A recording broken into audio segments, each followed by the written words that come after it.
Ganun ang ibig sabihin sa atin ng Panginoon. Paul said, today is the day of your salvation. Not tomorrow, not later, but now. Hallelujah. Ngayon.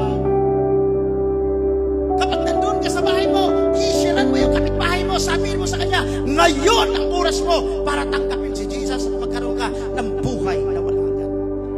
Palapakan natin si Lord. Next. Hallelujah. Ito sinasabi na mayroon si Satanas namimili ng kaluluwa para dalhin sa impyerno. Oh. Are you sure, Bishop? Yes. Si Satanas namimili ng kaluluwa para dalhin sa impyerno ang mga tao. Sa anong paraan? Paano? Binibintahan niya ng